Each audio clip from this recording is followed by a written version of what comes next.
So, we are recording. It is August 22nd, 2018. So, we are going to get started here and just kind of see where the Lord takes it here. It's kind of interesting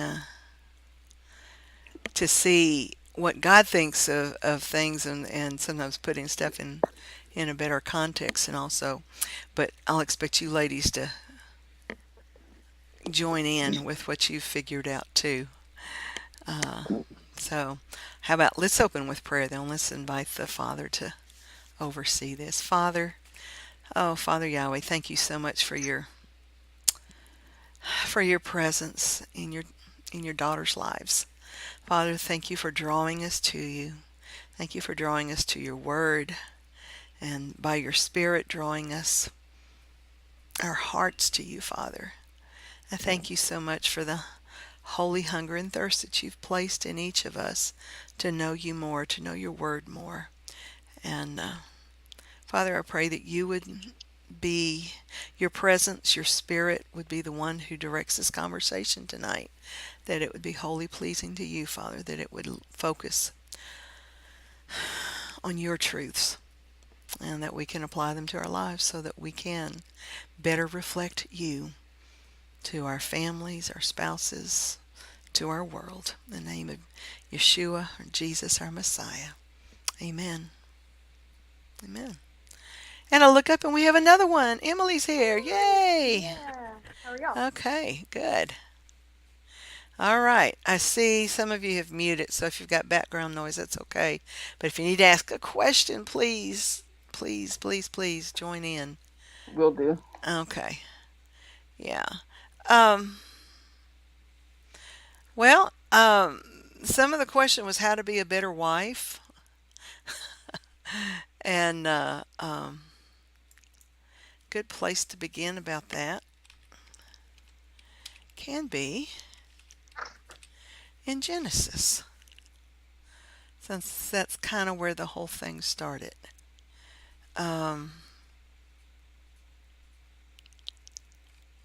Let me pull this up.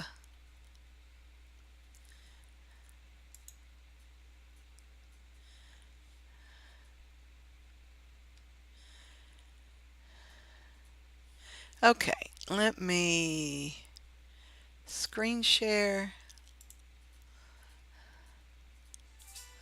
Whoop, excuse me just a moment. My phone's ringing. I need to mute it.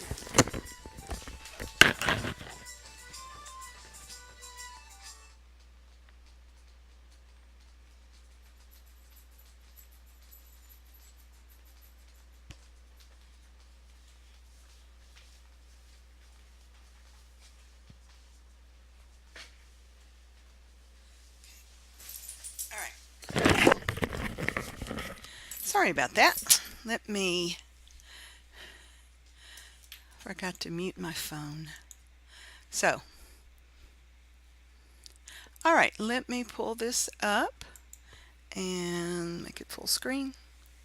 This is chapter 2 of Genesis, and let's start at the beginning. So, 2 verse 4 is where the Father, or God, talks about planting a garden and that He took the man that He had created on the sixth day and He put him in the Garden of the Eden. And it's interesting, it says to work it. Ooh, that didn't work right. To work it and to take care of it. Now, if you look at it in the, and this is the NIV, it's maybe not the best, but if you look at it, it says also to care for the garden or to tend to the garden. That's an interesting word we've actually mentioned before. It's the word shamar, and it means to guard, to be diligent. So he wasn't just to be the caretaker; he was to be the guardian of the garden. And so he tells the man, You're free to eat from any tree in the garden, but not the tree of knowledge of good and evil. Okay, so he tells the man. He didn't tell Eve. All right. So, verse 18, he says, it's not good for man to be alone. I will make a helper suitable for him. That's another one of these things. King James says a helpmeet. And in 17th century English, if something was meat, that meant it was suitable. So a helpmeet is a suitable helper. That's where that term comes on. So it's like, what sort of helper is suitable for the man? That's the thing to keep in mind.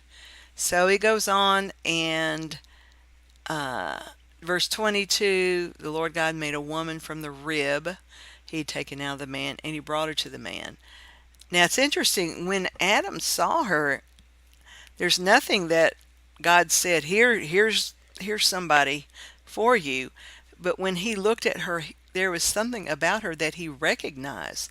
This is now bone of my bone and flesh of my flesh. She shall be called woman, for she is taken out of man. That is why a man leaves his father, and a mother is united to his wife. Sorry, I read that totally wrong.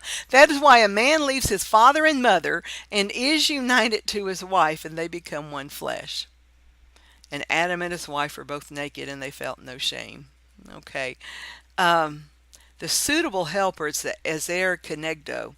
Ezer means help, uh, and kenegdo is suitable. And there's a lot that's been written on that, but the main idea is the woman was designed to complement the ability and the nature of the husband.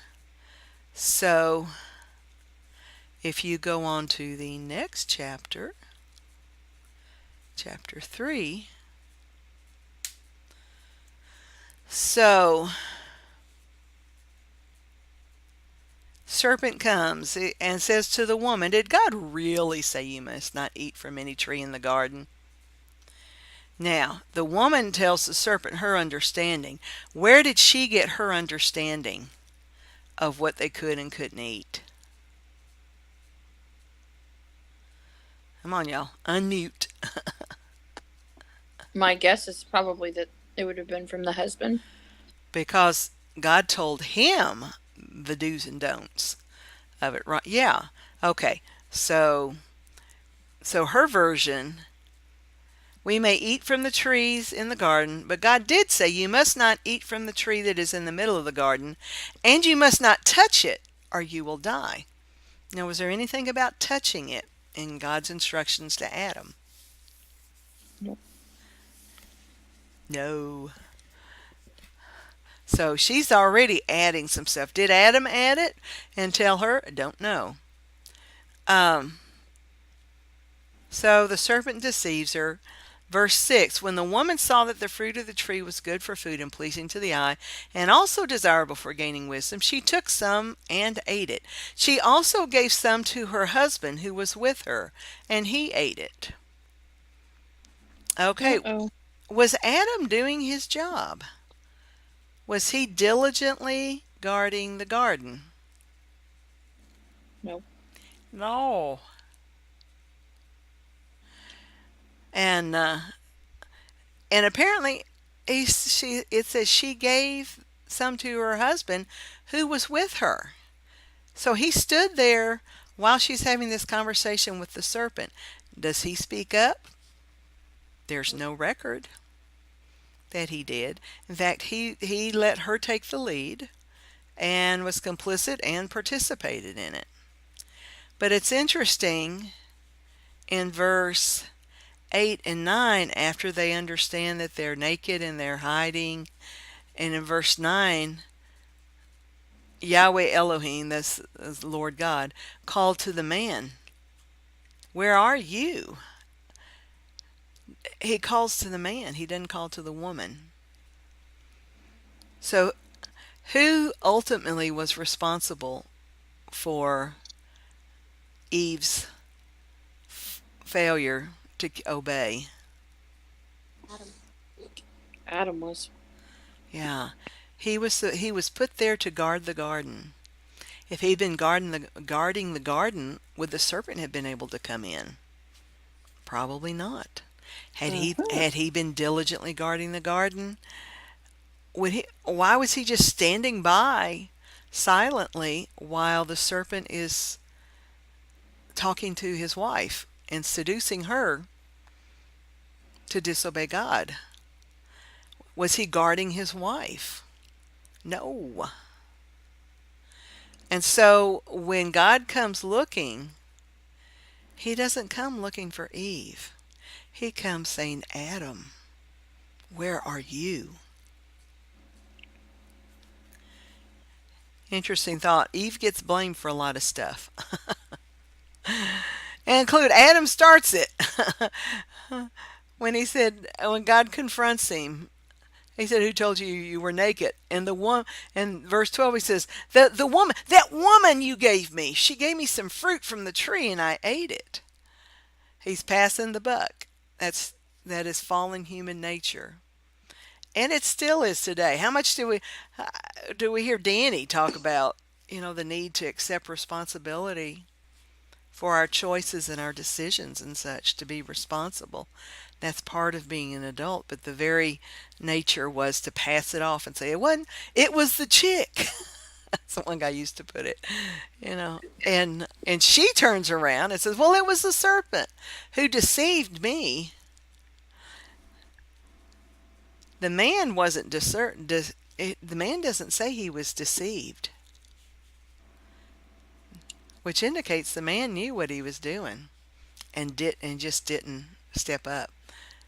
And the woman said, the serpent deceived me. And you go on and you have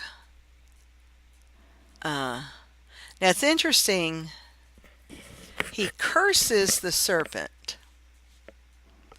He puts enmity between the serpent and woman, but to the woman he does not curse the woman, but he says there's consequences. I'll make your pains in childbearing very severe.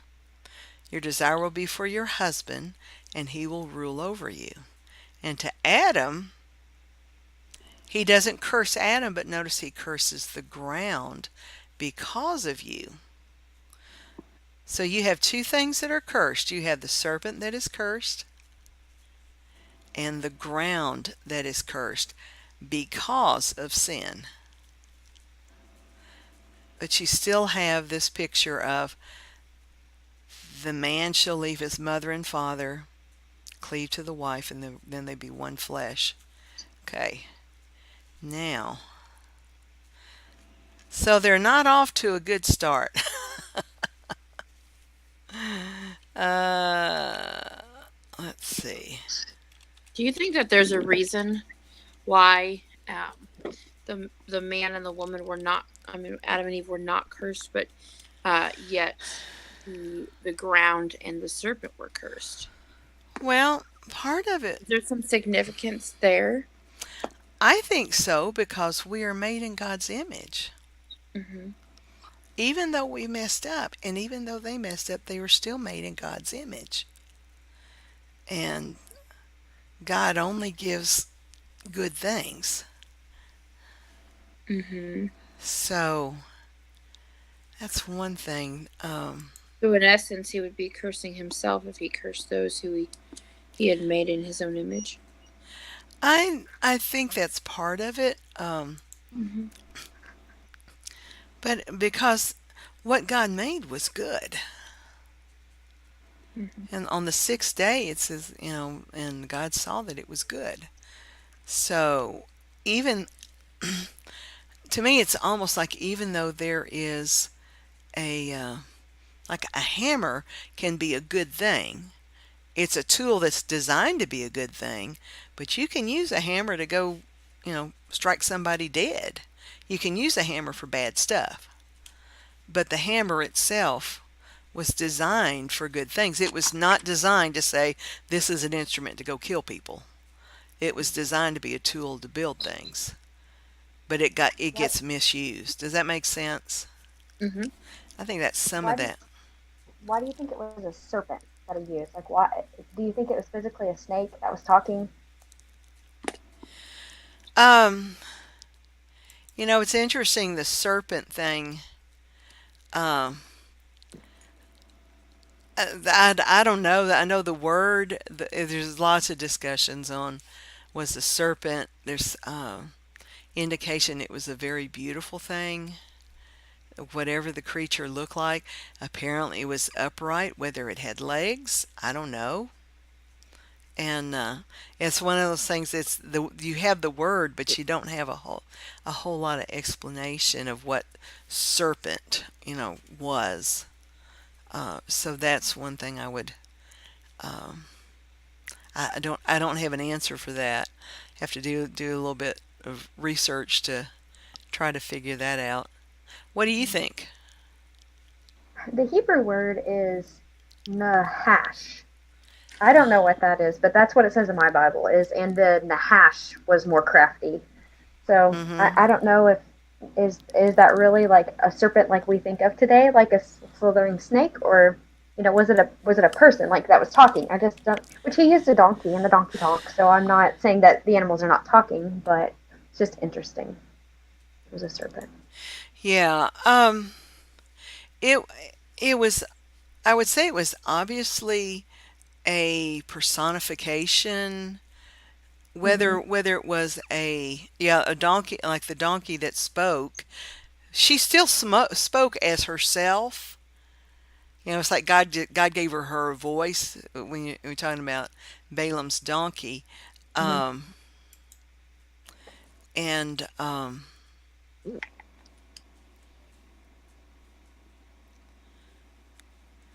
nice. Let me see.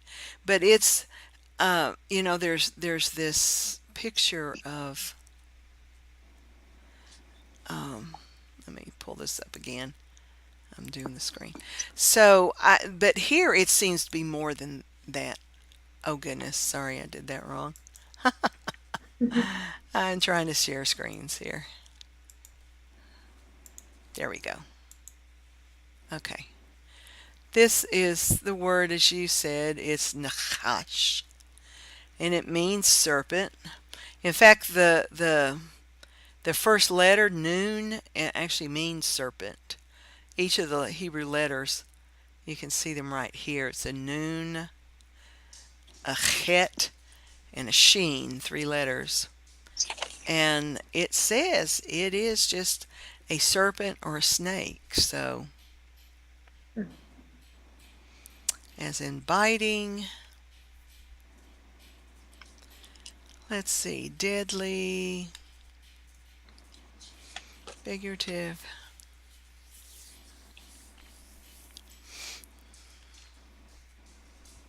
as in hissing. So, yeah, I mean, apparently it means pretty much the serpent. And the best word is a snake. So, I yeah, so that's the main thing I know about it. And I have heard lots of speculations that he was beautiful, uh, sort of thing, and whether he looked just like an upright snake, whether he had feet or something and he lost those, I don't know. So, not a whole lot of help there. Yeah, That's, I was just wondering. It just hit me. yeah, Okay. okay. But going back to talking about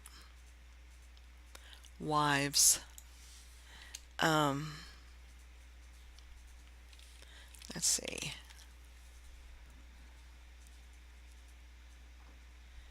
First of all, in Proverbs, well, it doesn't do it there. Hang on. There's actually a few different ones. Proverbs 18 was one.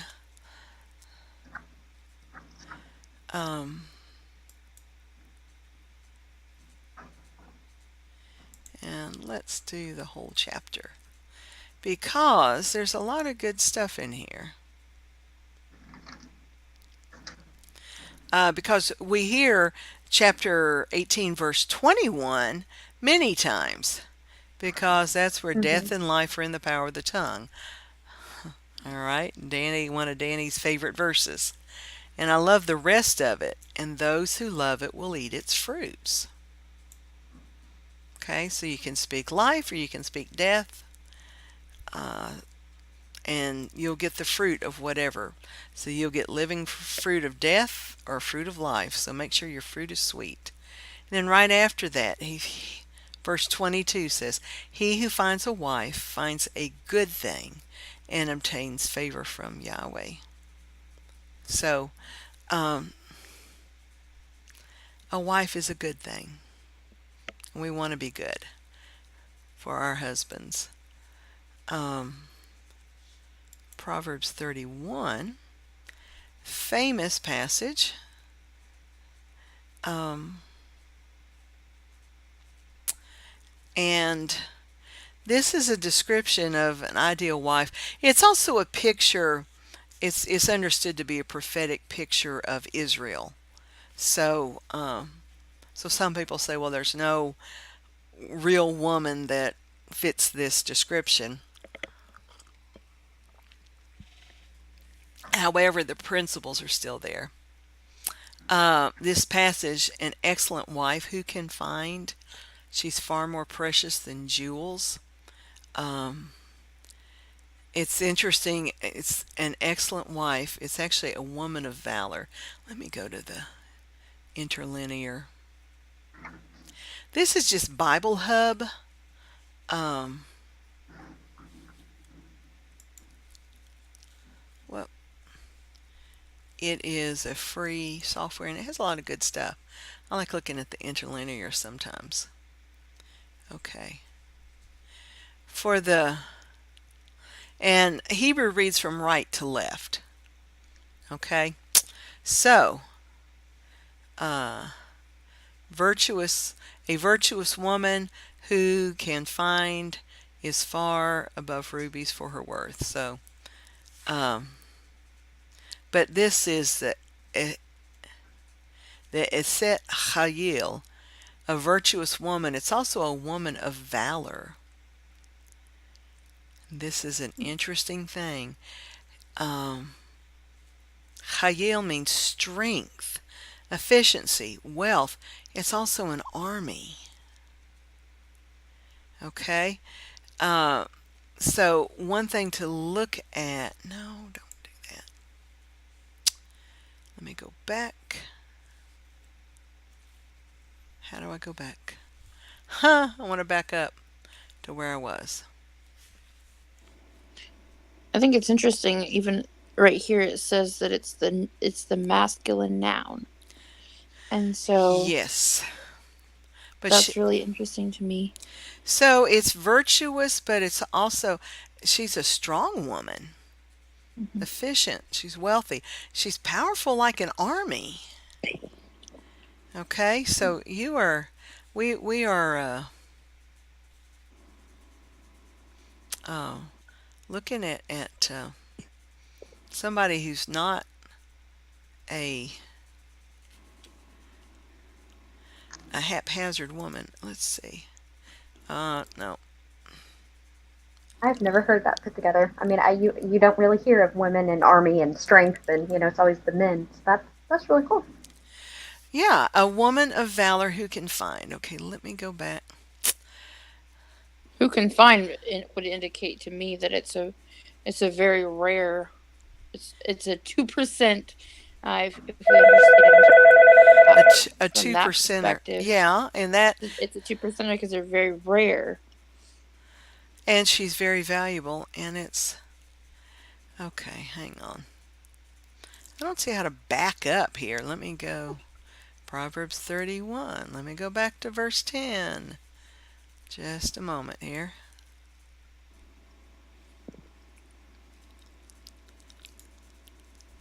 I'm having issues here. Okay. So, this woman of valor. So, this woman of strength. Who can find?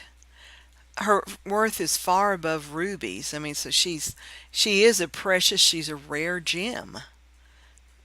in this picture. Um, and this is another thing that's very, and this is a good characteristic of a wife.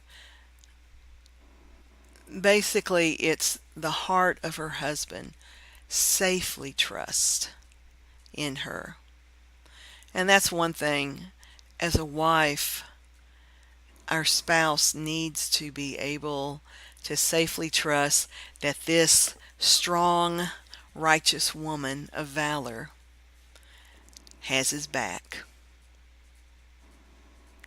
So one of the big things to me as a wife is to just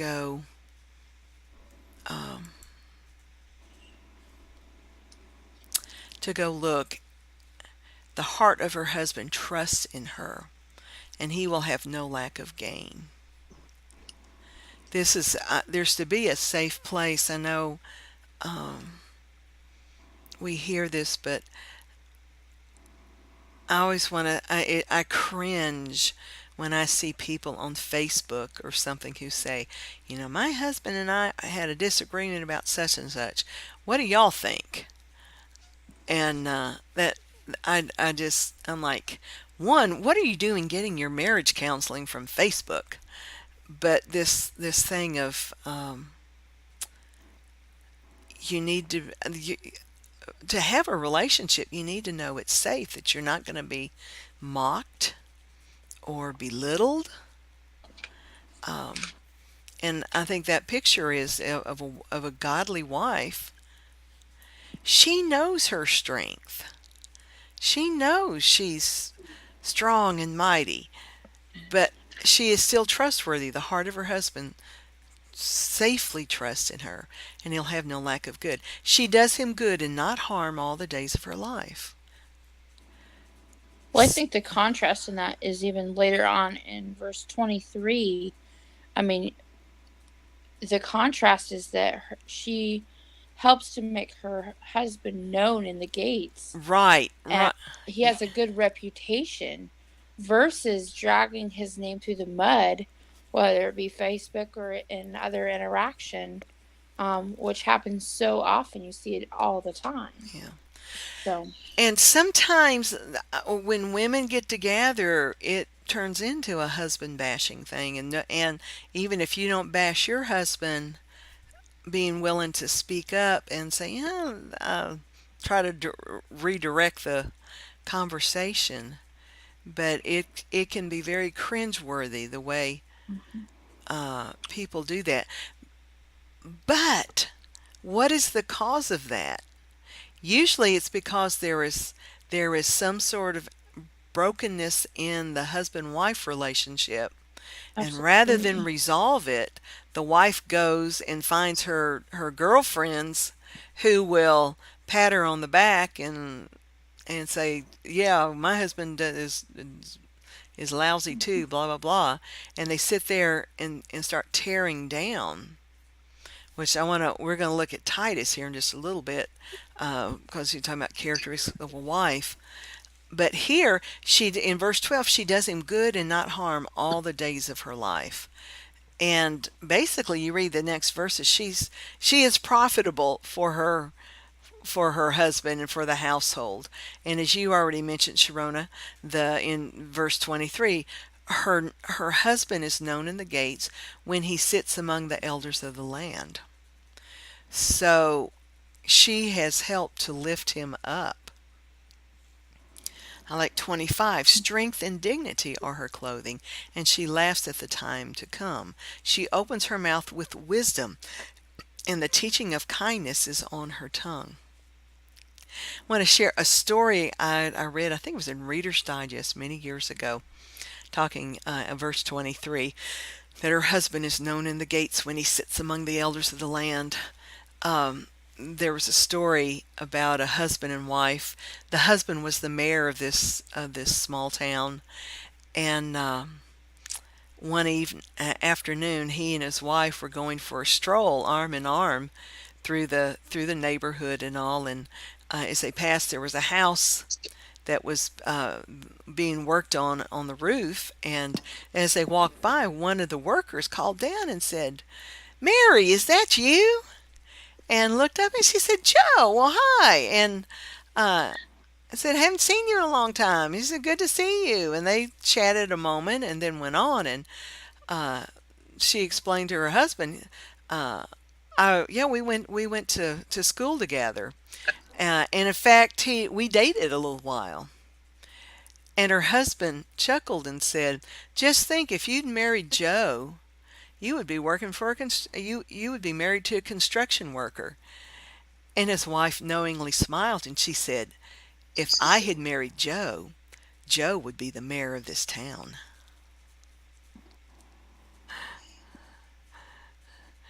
She, Right? yeah, I always thought that was so good that she understood the influence she had. And that's one thing we're we are supposed to be a civilizing influence on our spouses. I mean, they're designed to be warriors, but uh, he doesn't need a princess to rescue as much as he needs a warrior queen to fight by his side. And when you know you're on the same team, it makes it so much better. And that's why your husband can safely trust in you.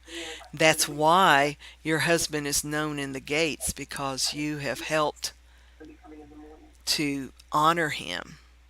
And I think it was Danny was talking. Yeah, Danny's been talking about how even if you say, "Well, I'm just a stay-at-home mom," but there's things you could do to help your husband with his work, as a to help promote his company and such.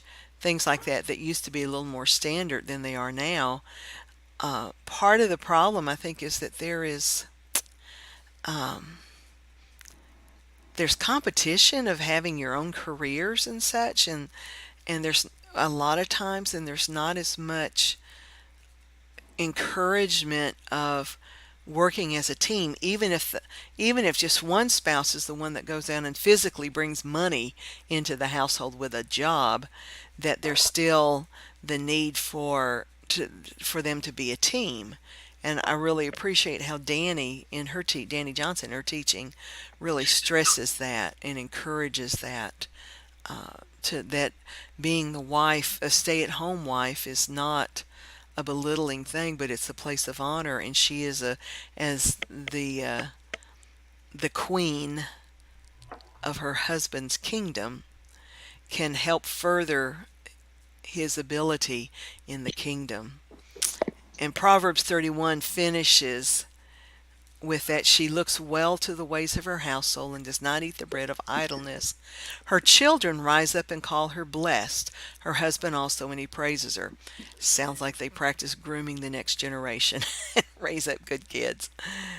But notice, she has made her husband known in the city gates, and he trusts in her, but his response is to turn around and praise her. "Many women have done excellently, but you surpass them all.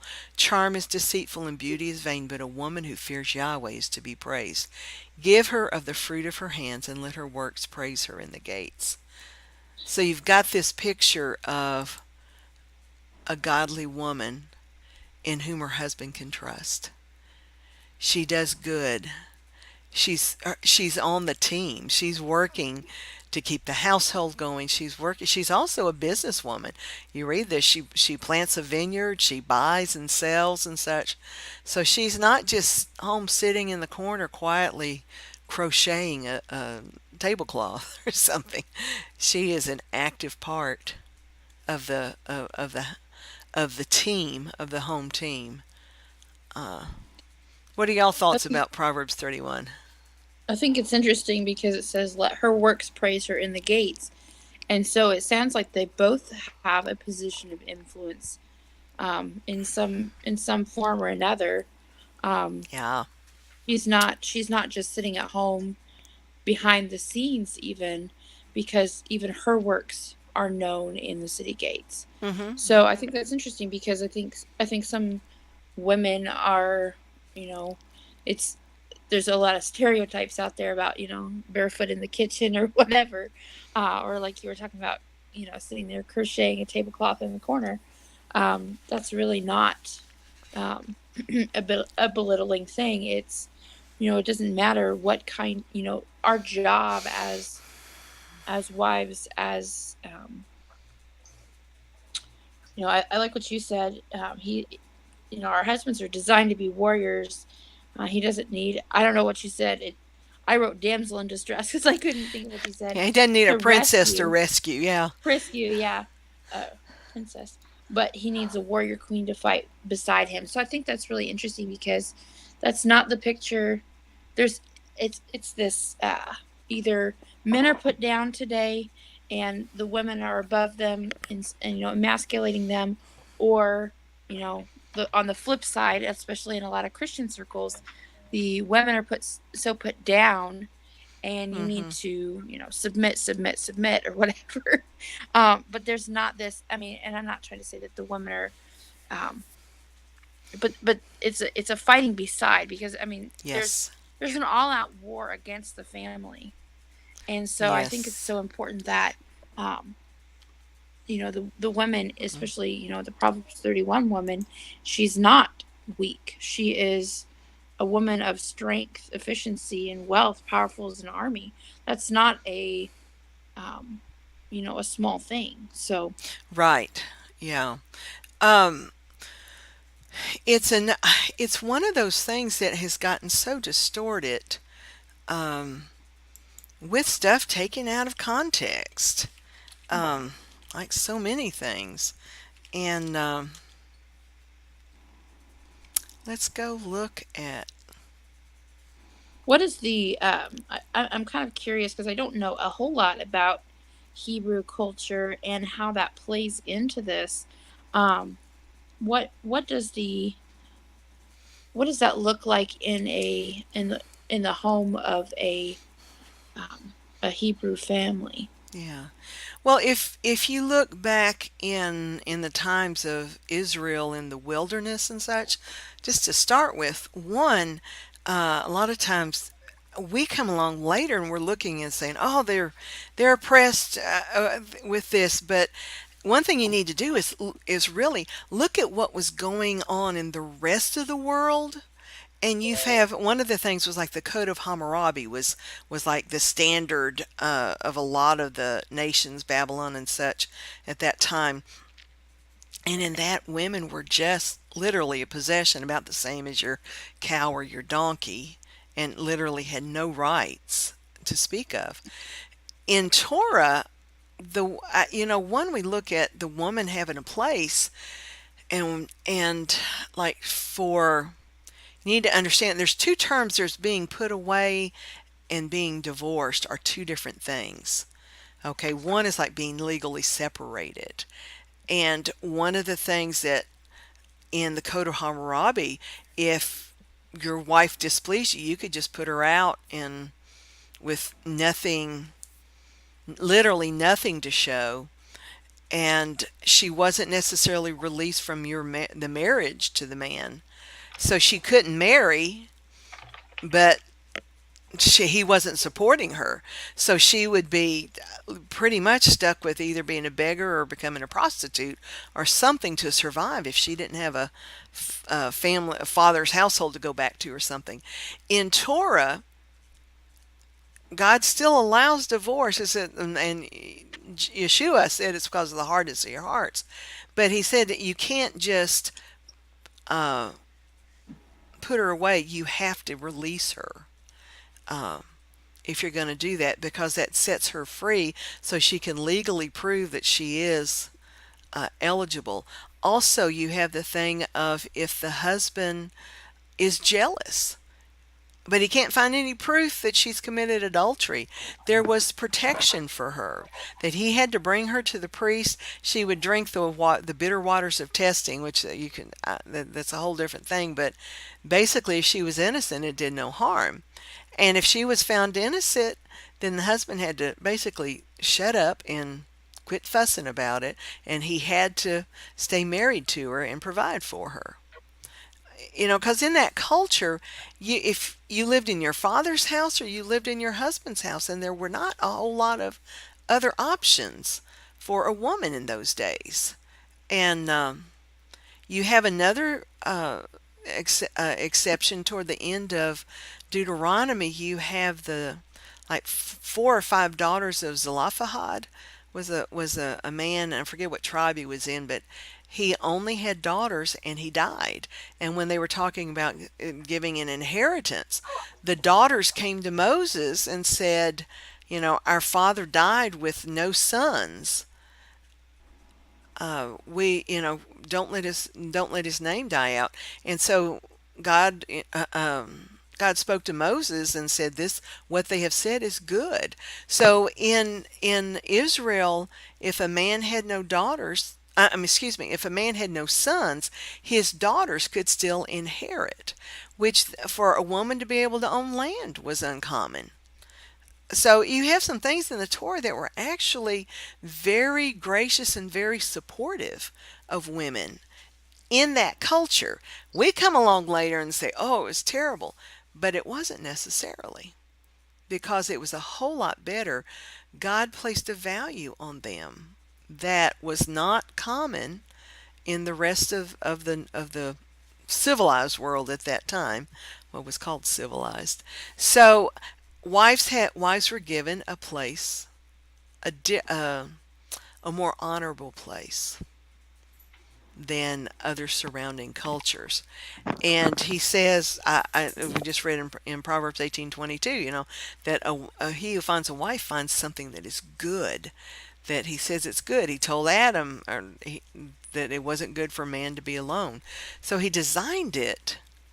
However, we tend to mess it up in our culture, especially as modernly, as Danny has attested to, and you were just saying, Sharona, that there is so much emasculating. And it's okay to let a man be a man. It's okay to let a boy be a young warrior.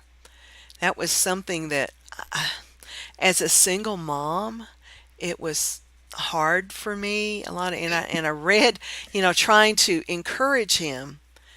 There is a wildness to men that is part of their nature. They're designed to conquer things. They're designed to be the explorers and the conquerors and such. And then the women are designed to come along behind and civilize the whole thing. That we're nurturers. It's interesting, the word, and you need both sides to have a good picture of what God is like. And that has gotten lost. In some of the churches you're talking about, where women are like, you're supposed to shut up and sit down and be quiet.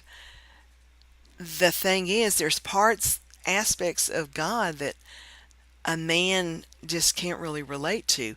The word for mercy in Hebrew, it's rechem, and it's also the root word for womb. And it's like, because you think of it in the womb of a woman is a place that is merciful and kind and good and safe for that baby to grow. That's designed, and it's the same root of the word for mercy. And so you're like, okay, you need a woman's point of view to have a better understanding of God's mercy. And that, going back to the garden, Adam was a whole being, but God had him go to sleep, and he took from his rib and created woman. Now, when Adam woke up and looked at this woman, nobody had to tell him that this was part of him. He said, there was something about her. He said, he recognized immediately, you are flesh of my flesh. You are bone of my bone. So beforehand, did Adam have breast? I don't know. Was that part of what God took and put, did Adam look down and say, my breasts aren't here, but they're over there on her? it's kind of interesting to. There's lots of speculation that the father doesn't give all the details, but it's kind of interesting that how that fits together. Um, but they're designed to be one flesh. And what is what is an autoimmune disease?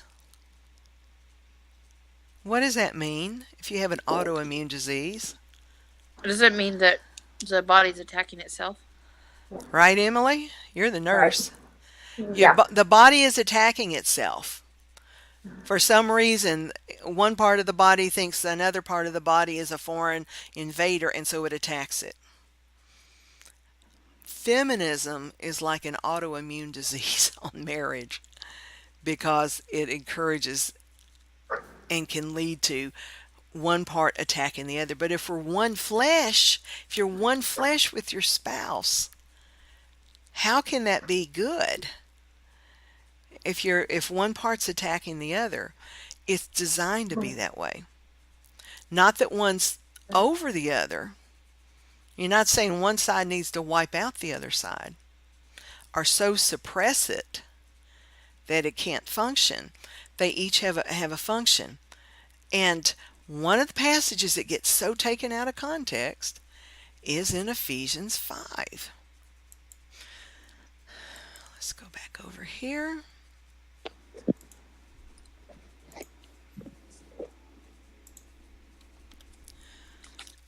And 5:20, well, let's go back up here just a little bit.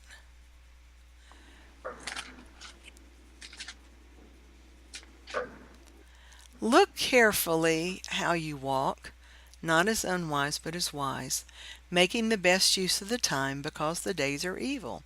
Therefore do not be foolish, but understand what the will of the Lord is.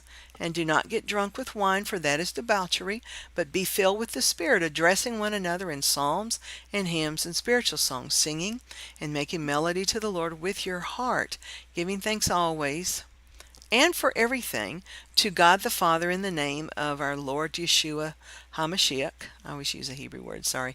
Submitting to one another out of reverence for Messiah. Okay, this is so often we pick verses out of context. So the context of this is he has started saying, be imitators of God, of Elohim as beloved children, and walk in love as Messiah loved us and gave himself up for us. So now it's like he's talking, this is the generality, to walk in it, to imitate God. How is that going to look when you walk it out in your particular office? If you're in the office of a wife, this term, submit to your own husbands. It's interesting. I need to find a way to do this. The word submit, let's come back up here to the interlinear. And, well, hang on just a moment. Let me go back down here. 522.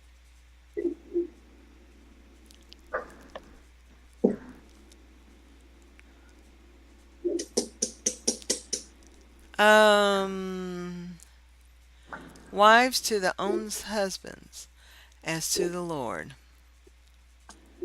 Yeah, this, wives.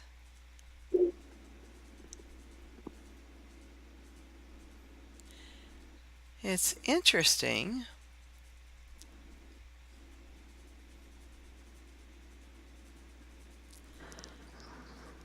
Wives to the own husbands. There is no word here that says submit. That's weird. Okay? Wives, basically, the wives to the individual husbands. My Bible says it's the scripture one that Danny suggested. Wives, subject yourself to your own husband as to the master. as to learn. And it's interesting, the idea of subjecting is, okay, wives to their own husband. Let's go back up to, I think it was ESV.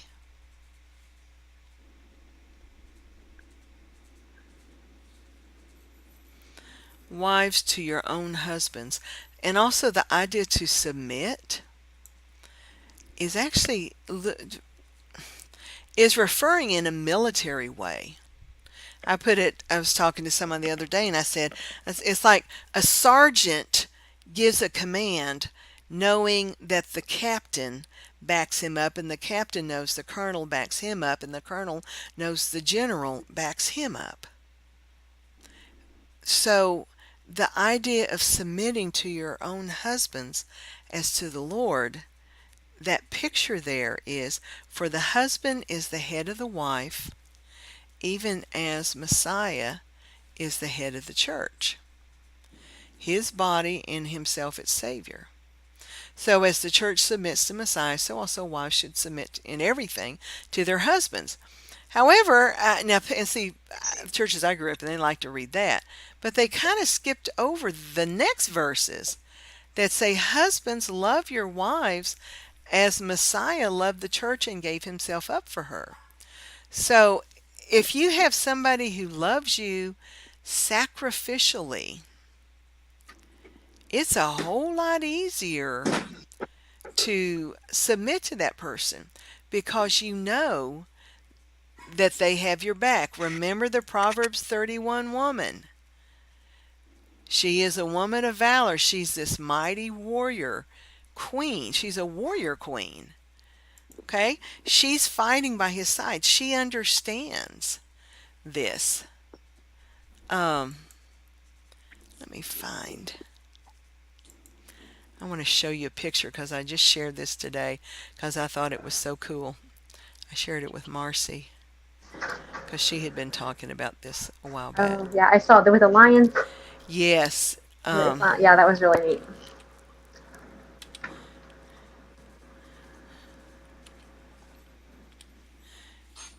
My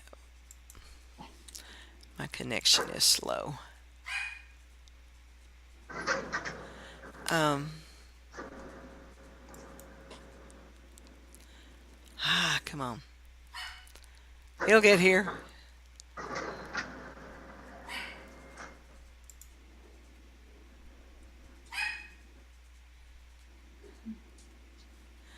Um,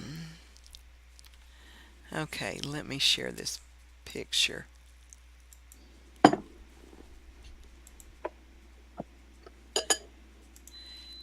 This is God's picture of what it means to submit. It doesn't matter what is in front of her because she knows who is behind her. This is what it should That's look good. like with a husband and a wife. And this is why the wife is gladly submits to her husband because he's got her back too. And she has he has granted her authority and will back that up. That's God's view. I just thought that was such a neat picture. It doesn't matter what is in front of her because she knows who's behind her. So just a little thought there to provoke you. Mhm. Um, so you have a little bit of a picture there of if we are submitted the way God says. Now that's our part. Good. It's not our part to make our husband do what his part. But once again, You're right. There's no benefit to him having them do that. um, so once again, going back to Ephesians 5. Let me share here. After it tells husbands to love your wives, he recounts that same passage that was commanded in Genesis. Therefore a man shall leave his father and mother and hold fast to his wife, and the two shall become one flesh. This mystery is profound, and I'm saying that it refers to Messiah and the church. However, let each one of you love his wife as himself, and let the wife see that she respects her husband. Why is the wife not told to love her husband? I don't know. I kind of always wondered that because it's natural to us. We automatically do that, but it's hard for us to respect, maybe. Opposite for the man. It's hard for them to love, but it's easy for them to respect because they're a man. Anybody else got thoughts? Oh, the other two ladies are muted, I see. They have other stuff going on. Repeat that, Emily. Is it because it's harder for a man to love and easy for them to respect, and it's harder for a woman to respect than to love? So he's telling you to do what's harder for you. That's a good point. I I don't know. Oh, no. Okay. you know when we talk about you know honoring and respecting our husbands and then the whole submission conversation, like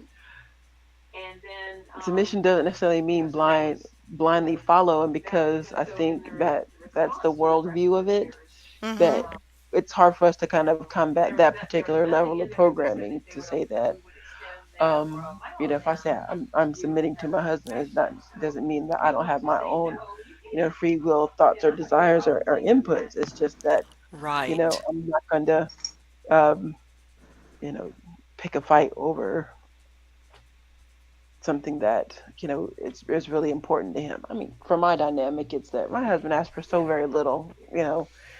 It's Mm-hmm. like I'm doing the cleanse and he wanted fried fish, and I'm like, you know what, I'm frying fish. Yeah. And Well, so well, and again, if you think of it in the military term of the sergeant submits to the captain, and it doesn't necessarily mean he agrees with him on everything, but he recognizes an established authority too. Now that authority can use their authority wisely, or they can abuse it too. And that's what I want you to notice too. Just there are just 3.5 lines instructions to the wives. There's a whole paragraph for the guys. Apparently, they need a little more elaboration. They need better instructions. They need more thorough instructions. Yeah. You think of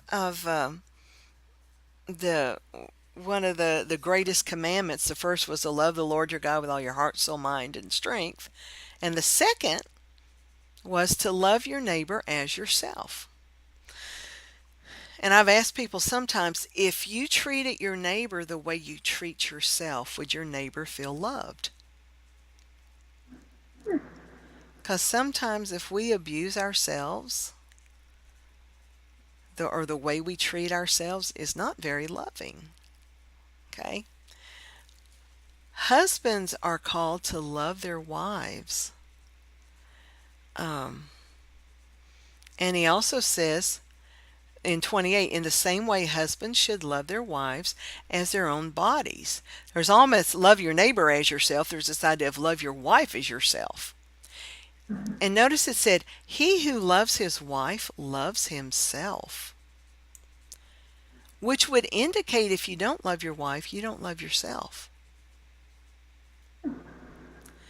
For no one ever hated his own flesh, but nourishes it and cherishes it, just as Messiah does the church, because we're members of his body. So the thing is, there is a oneness that comes with the marriage, whether we understand it or not. And um, and the world, so much of the junk the world throws at us says, no, you're two separate individuals that just kind of come together to have sex and make babies, and but the rest of the time you have your own lives, sort of thing. But there's more to it than that, because the idea is that we are one. And he uses the very same analogy of, if you don't love your wife, it's because you don't love yourself. So, um, if when a husband understands that and can love with that sacrificial love, it's it is easy then for the wife to submit to the husband, because he's already loving her sacrificially. There's some books that were written several years ago. They're still excellent books. It was by a guy, a Christian psychologist named Gary Smalley, and he wrote two books. One is called For Better or for Best, and the other one is called If Only He Knew.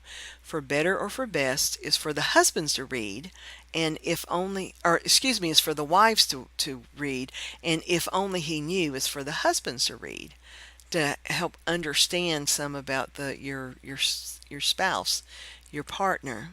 But this idea is that they should be one flesh, and what that means, it's more than just the physical. It is the spiritual.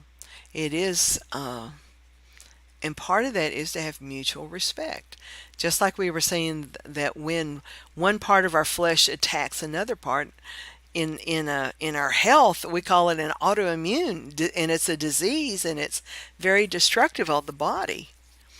When one part of this one flesh, that's a husband and wife, attacks the other, it's self-destructive too. So there's a picture there of how we should do this. Have you read And the book A More Excellent Way to Be in Health? I think Danny's the one that actually mentioned it this last time. But yeah, have you read that? I have, but I've also known some really bad stuff that came out of that ministry there, that is, Oh, really? yeah, that has turned kids against their parents and such. And Oh, uh I didn't know that. I've only read like the first two chapters, and he was talking about autoimmune disease comes from a deep-rooted self-hate, and that yeah. makes sense as far as your own body's attacking itself because of your own self-hate and all that. That made a lot of sense, but I didn't know that. I may need to look into him a little bit more. Yeah, Pleasant Valley down in Georgia, South Georgia. I think it's Titus 2 is where I'm going. Um, yeah, used to have some stuff, but um, yeah, I have some friends that they have six children, that they have family business. They work together. The three older ones went down. They had been down as a family before, but the three older ones asked to go down and go to one of the, like, 1 week or 2 week things that they do at the campus there. And they came back saying, we don't have to do what you say. And my friends were like, well, if you're in our home, you do. And they ended up, I mean, they have, these kids were raised their entire life to know and love the Lord. And used to, I've had many Bible discussions with them. They know the word. And of the three now, the oldest girl turned around. She married a guy who'd been married like 4 or 5 times, is old enough to be her father.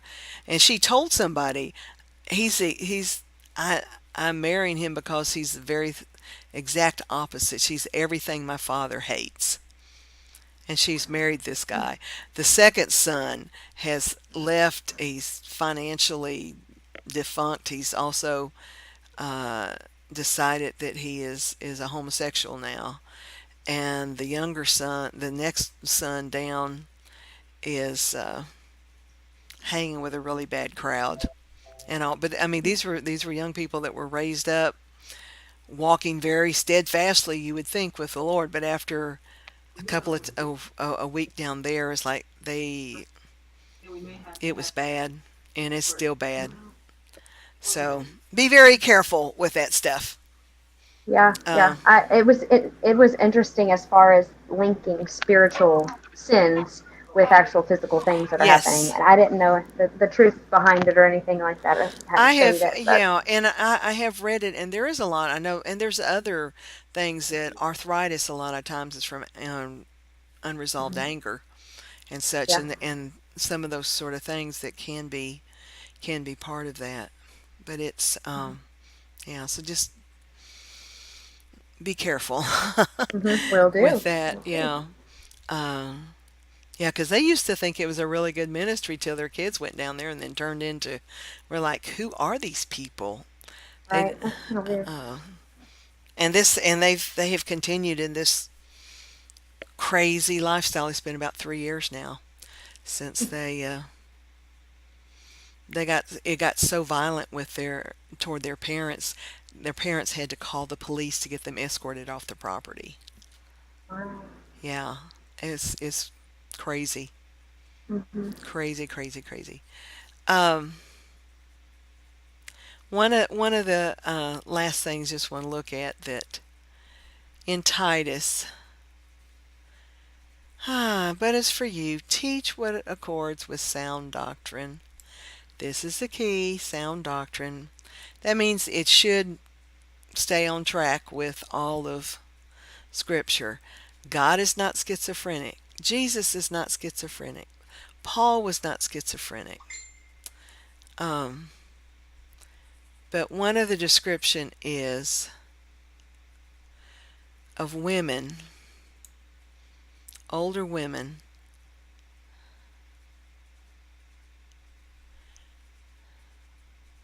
Interesting. Older women likewise are to be reverent in behavior, not slanderers. Don't be talking about your husband or slaves to much wine. They are to teach what is good and so train the young women to love their husbands and children, to be self controlled, pure, working at home, kind, and submissive to their own husbands, that the word of God may not be reviled. Okay? Um, it gives a good idea of some of what we're supposed to be doing, and it includes teaching. But let's see, husbands.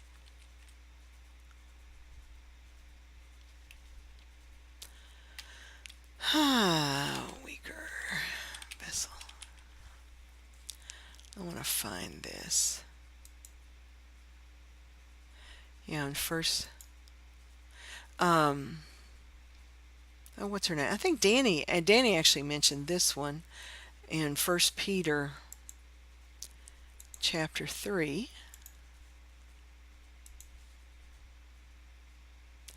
Here again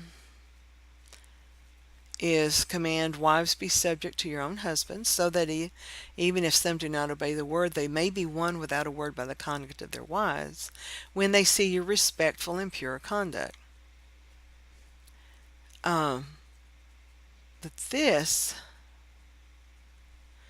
is an interesting thought. Likewise, husbands, live with your wives in an understanding way, showing honor to the woman as the weaker vessel, since they are heirs with you of the grace of life, so that your prayers may not be hindered.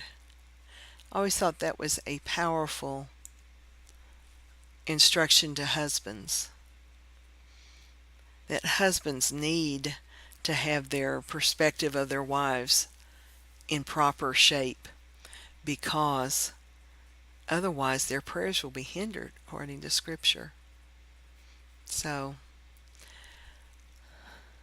So, what does that mean? In the Hebraic mindset, we are supposed to, we are the suitable helper for our husbands. We're called to be a mighty warrior queen to fight by our husband's side.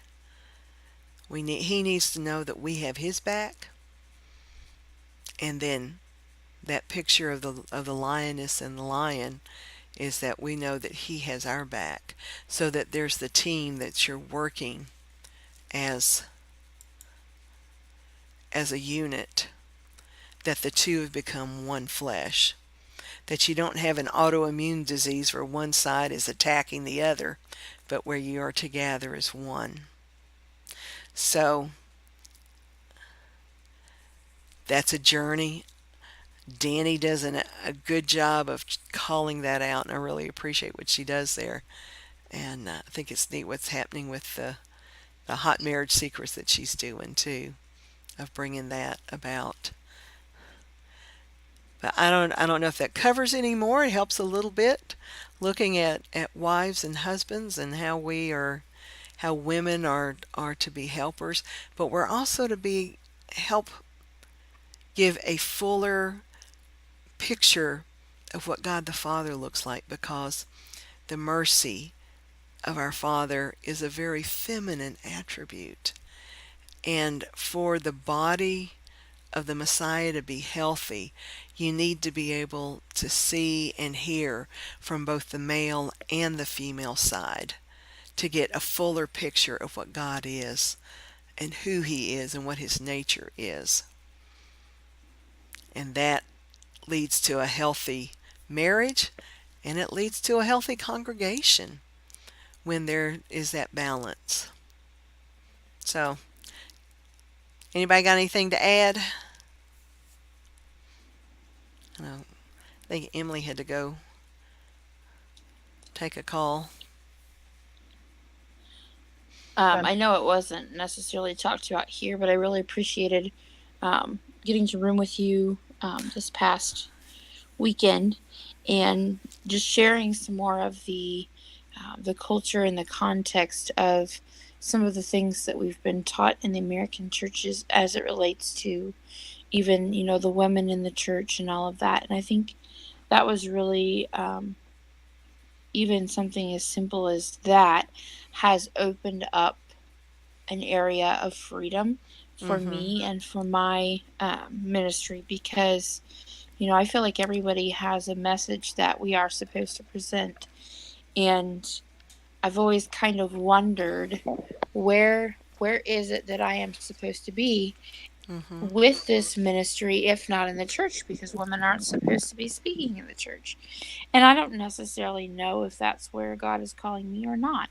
But I also Yeah. know that that kind of opens up a new area of freedom just in my walk and in my journey um, to find what that looks like, and to find Yeah. where we fit in the ministry.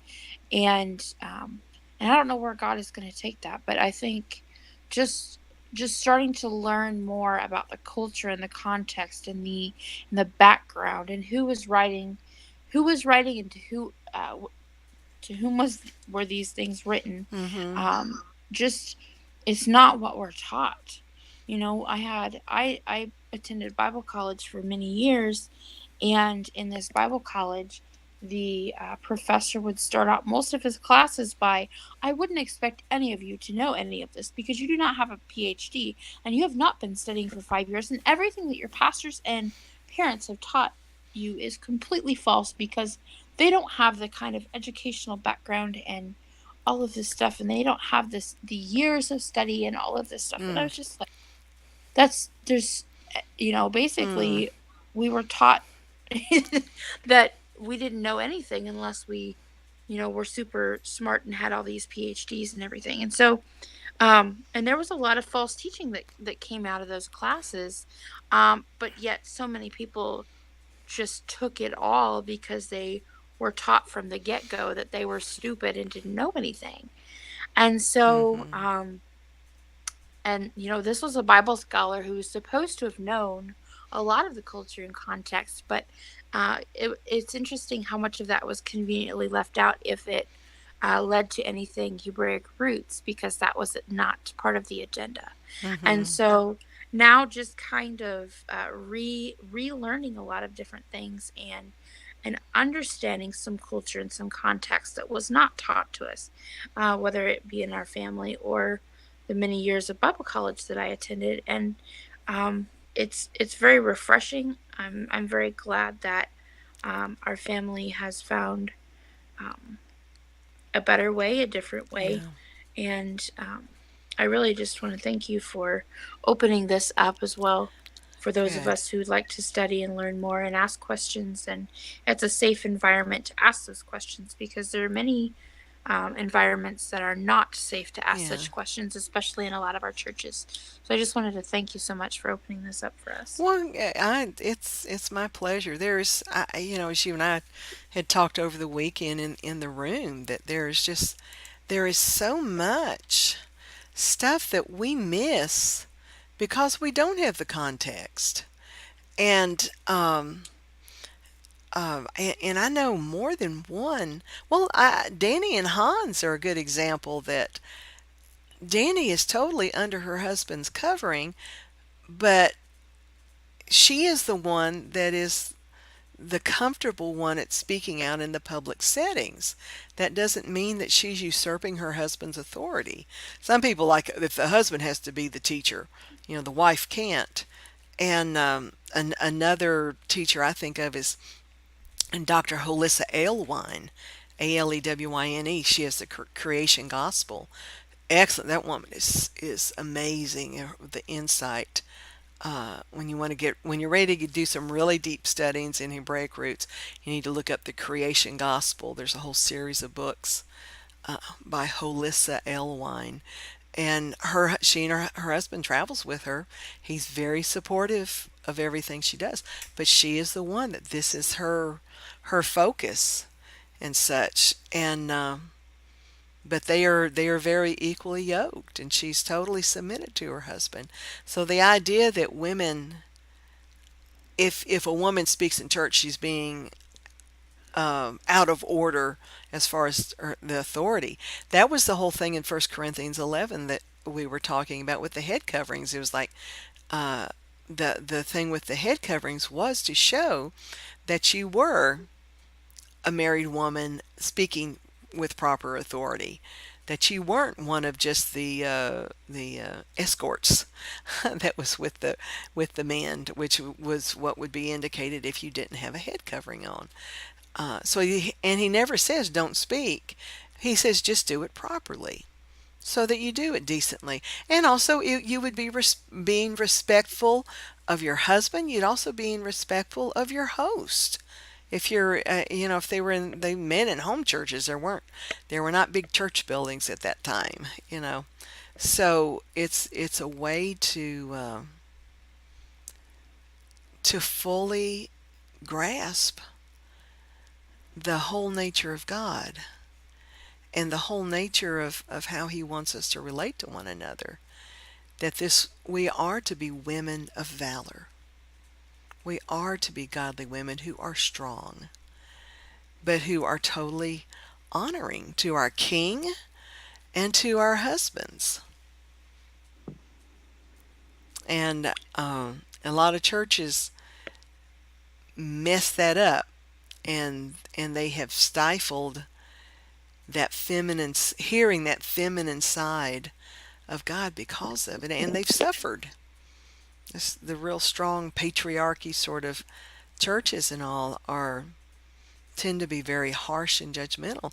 There's very little mercy there, but part of it's because the women have been told you're not allowed, you're not able, you're not smart enough even to teach.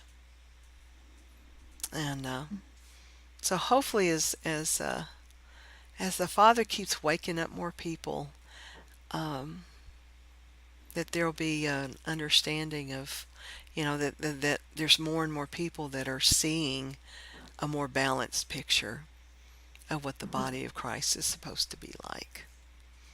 And hopefully we're part of that. So, Okay, I have a quick question for you. okay. My brother is about 23. He wants to move in with his girlfriend, and his girlfriend move in with him. And he wants me to tell him in the Bible where that is not acceptable. How come that's not okay? Okay. Hebrews. Hebrews. I think 13. I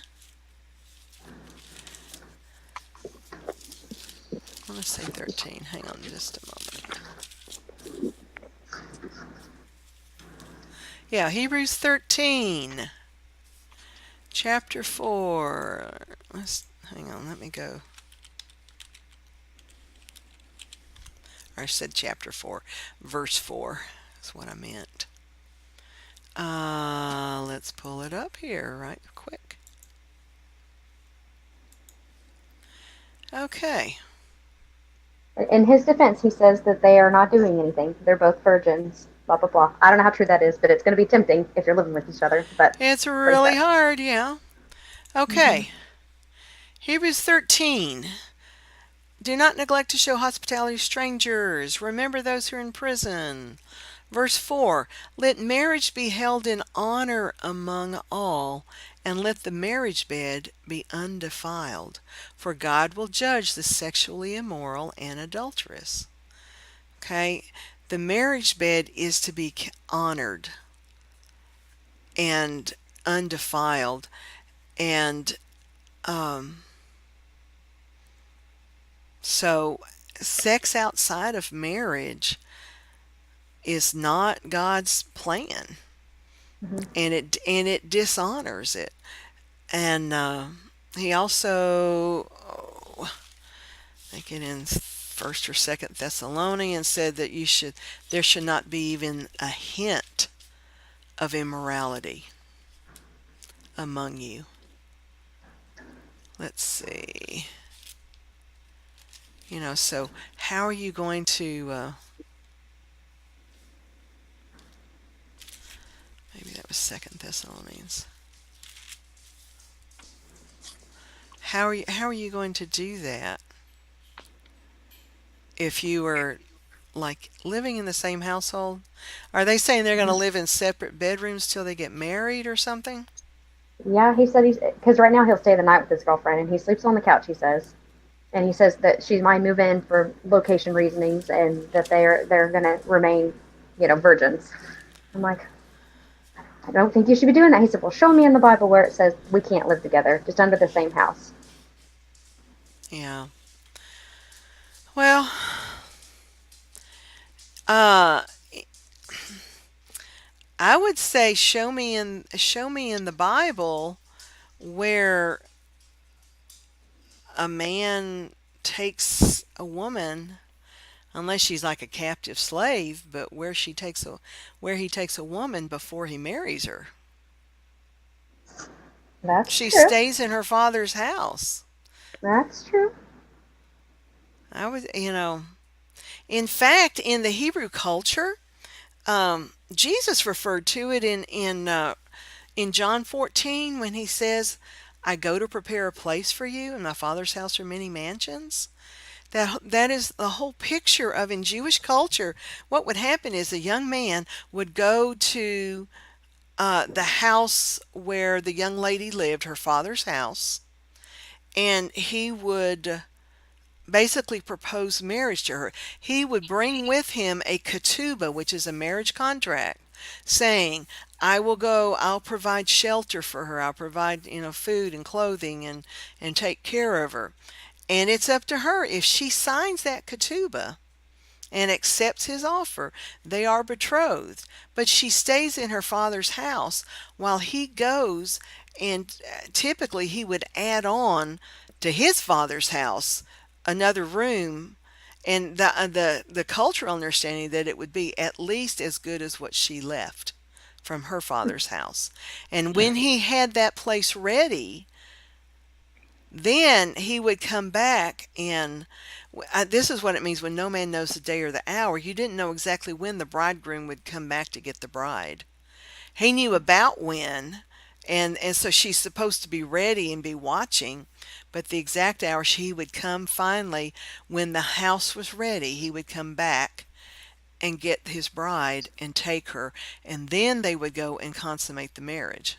But they were not living together in the same household until they were ready to consummate the marriage, even though they were officially betrothed, and it would take a divorce to break that relationship. That was the status of Mary and Joseph, and then Mary turned up pregnant with Yeshua.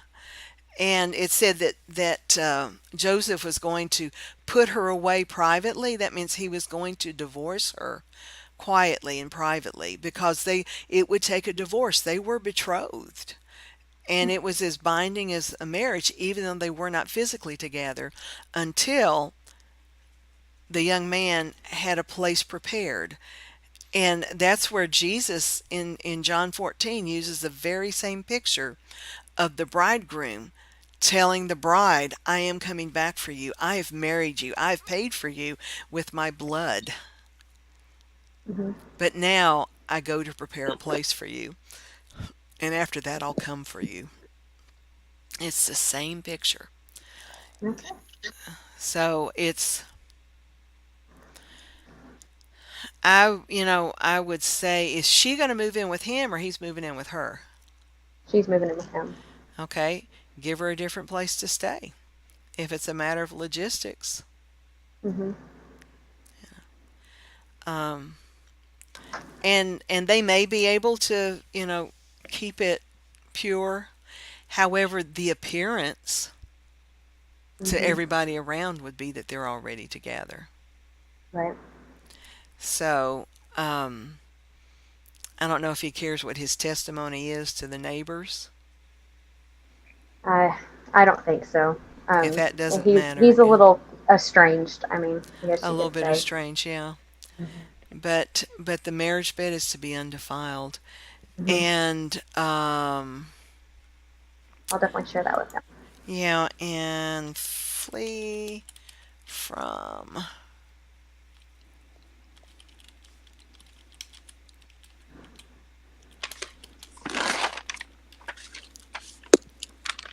Let's see.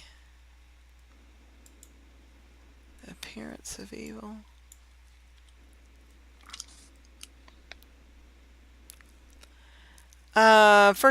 First Thessalonians 5:22. Yeah, that's the verse that says, um, to flee from the appearance, even abstain from all appearance of evil. Is the way it says in King James. So, um, whether that matters to him, and it can be, ask the Father to really work in his heart to convict him Hmm. of, drawing back.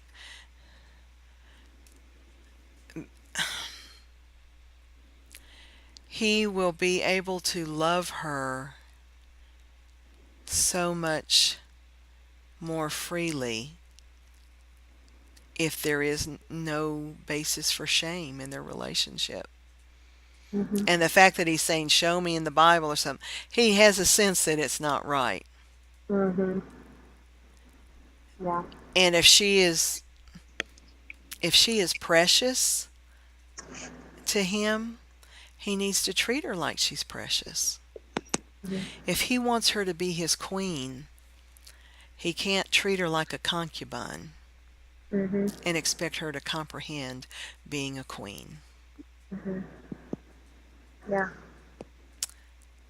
But the bad So, thing is, she's a preacher's daughter. Has been her whole life. So it's the weirdest thing. Like I'm like, her parents don't care. He's like, nope, they don't care. It's not in the Bible. It doesn't say you can't do it. So I don't. It's kind of hard for me coming as the older sister, trying to help him yeah, succeed and begin his life the right way. Because I've preached to him forever about this, but yeah, he's not listening to me. So I do like that picture. How to, you're setting her up in your castle. You're not even ready. He's renting a house. It's not his own house. He's not yeah, ready. So. yeah. And it gives such a better foundation for the Right, relationship. right. Yeah, I'll share that with them. Eleanor, you mentioned in the culture they built onto the father's house. My question is, how would that be leaving his father and mother's? Well, I don't know if it's father and mother's house and clinging to his wife if they're basically um, adding on to their house. Yeah. I was thinking the same thing. Yeah. Yeah. Well, some of it is still your own house. Again, we have a different sense of understanding what community is. Sure. Mhm. And you know, I think it's more we have an independent mindset maybe, so we are going to, leave and go cross country or something. Yeah, I mean we don't live in community the same way that so much of them did because typically I mean, this is stuff that we get with Danny with creating a dynasty of having generational wealth and such. So, I mean, think of it if your father was a farmer or a vineyard or had a vineyards and such and land, then you would still have your own household, but you would still be working that land because that's your inheritance too. Hmm. You didn't go People didn't just pick up and go, well, my dad's a farmer, but I'm going to go be a carpenter. Instead, that was very uncommon because there was the generational building of an inheritance with it. Hmm. So yeah, you still leave your father and mother and you're in your own house, but yeah, it would still normally be right there close by. So that's not saying you have to pack up and move cross country. Our culture is a lot more disconnected from that, Hmm. and our communities and our families suffer for it because you don't have the older generations around to help teach the younger generations. A lot of times, because you moved, you know, cross country from grandma and grandpa, and some of that wisdom um, with healthy families and such. So I think that's the key is the healthy families it because there's so is. It many is. There's a lot of it that that's aren't. broken. There's a lot that's broken. Um, but it's the sort of thing. My son's my only son. So I was talking with Ashley, his future wife, and we're talking about working on stuff together. I said because anything I work on he's gonna inherit anyway. So it's like. Um, the things that we're working to build are the same things that would go to him. So it's not like it makes sense for us to work together for the Hmm. betterment of the whole generations to come as we work on things. So it's a different it can be a different mindset, but there's a whole thing of with wives and everything that we are this idea of being one flesh with your spouse, of being in a community where that we're all interconnected. That's why in the Second Testament that where it talks about that we are the body of Messiah. That whole thing of the body's connected. You don't have I'm sitting here in the chair and all of me is here. My one of my feet is not sitting in the kitchen in there and I don't have a hand laying down in the hall. It's all connected. And and we should be functioning that way too. So it connects. You've got husband and wife are one, but then you also have one family, nuclear family, but you should also have a more extended family that still there's a unity there, which should then be part of a community that has a unity there, which is then part of a nation of a people called Israel, that is the people of God. And it's supposed to all interconnect. So as we get healthy individually, then you can get healthier in your marriage, which can then get healthier in your families and how you relate and raise your children and how you go back and mend bridges with your parents perhaps.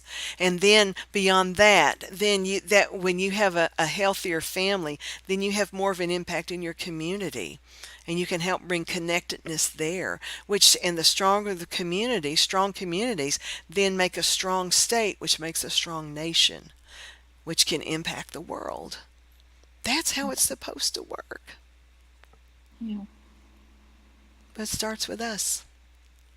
absolutely. Oh, Well, all thank you right. so much. Well, it's been my pleasure. And as we have stuff that comes up, if there's folks, I just, put out, I talked to so many people this past weekend.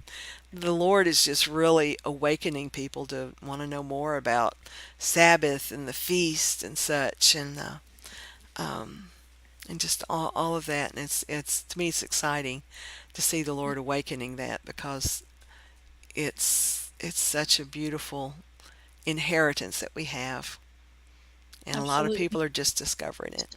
So I appreciate the balance that you bring to that, because I think at first, our family was very concerned with coming into something that could be, have a tendency to be legalistic, as that's what we'd come out of.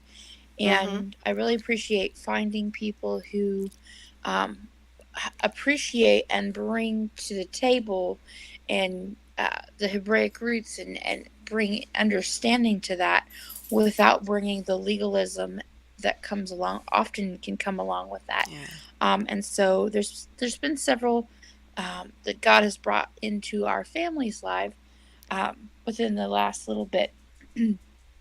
And I really appreciate that, and I love the way that the Father is working and bringing people together for a very specific purpose, so that yeah, we can have a better understanding and um, better grasp on that. Because without the culture and the context, and um, without that foundation laid, um, really everything else is just kind of, we if we don't have that solid foundation, we really don't have much, to our faith. And so I really appreciate yeah, people that bring that balance, but also leave the legalism, check that at the yeah. door.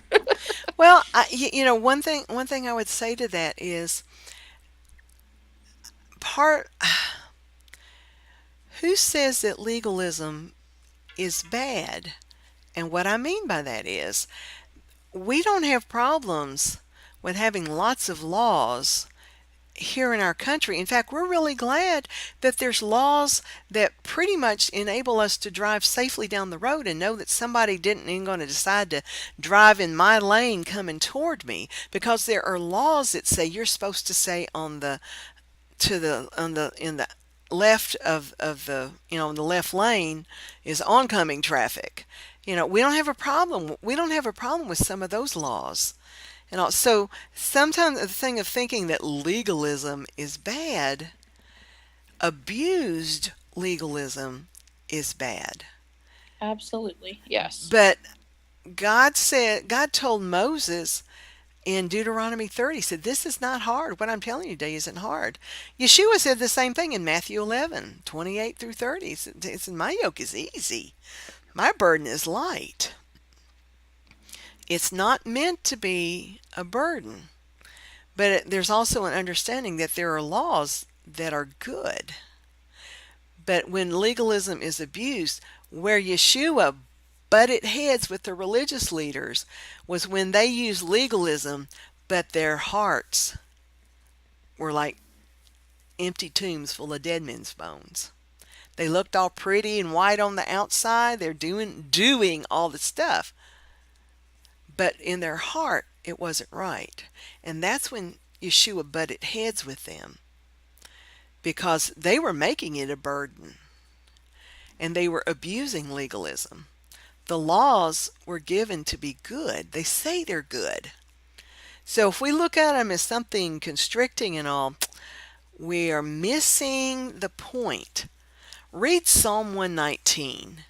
It's an amazing psalm. There's multiple places in there. It says, "Because I have sought out your precepts, I walk about in freedom." That doesn't sound like bondage and legalism. No. So as we grow, as you get exposed to this, it's like there's going to be a paradigm shift, understanding culture, and some of these words that get have gotten used a certain way that weren't necessarily the way they were meant. Just like the bad connotation with legalism. It's not necessarily bad unless it's being abused.